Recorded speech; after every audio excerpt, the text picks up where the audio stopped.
ایجار هفسروک مجلس هر دو تاخان آنگو شیخ مقصود و اشرفی نوری شیخو بحثا وان دانستاندن دنابرا وان حکومتا و گوهز ذکر نوری شیخو دبیجه کو او لسر رباز سوریه که ننابندی و پر رنگی دمشن یعنی دخوازن سوریه که وی آوای آوا ببه و گوت دوی حکومتا هیی لگور وی راستیه تبگره نوری شیخو دبیجه کو آلیه کو خو سرور تواهی سوریه دبینه دوی ارکا خو لسر عردیجی بجی بکه هر وکی پشتراز دکه که جبر وان کریاران کنها دکه ادی هشمندی رژیما بحث جاره کدن خودو بارد که جاره کدن هفدیتن چه بون دو هفدیتنان را به فرایی همین انجام گشت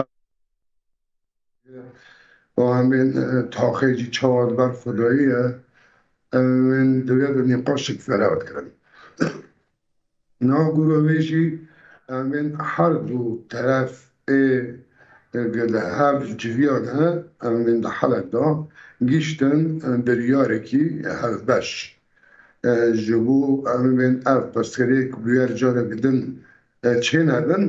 همین گیشتن بریاری هاف باش ده سرویجی yani ev biryare heyci yeki nisan ediyor. Ev çarda bendete da jibut cariki de yani cariki ne cariki den em tek haberiyeti de servin ferayı emin nikaşın şey bun yani samimi bir demek ki par atizin şey bun emin temsilci emin biraz şara yekser duye da hazır bu ne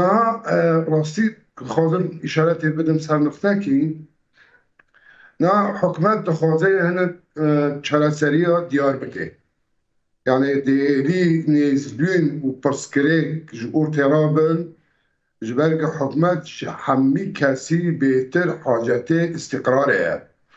ایدو دیجی حاجته که رایا گشتی و گله که باش دشوپینه یعنی دیمن که باش بده رایا گشتی نغنتوی یعنی وقت فکرین نه ذهنیتین نه گسوریه که نه نافندی و پر رنگی همو پیکاته دöndür ve hükümeti Suriye ve devleti Suriye'de bibin خودی erk و خدمتی فی وضعی بکن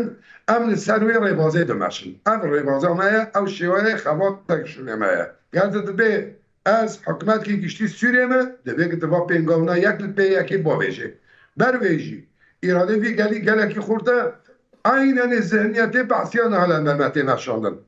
aynen نظریت işte مجیان دکر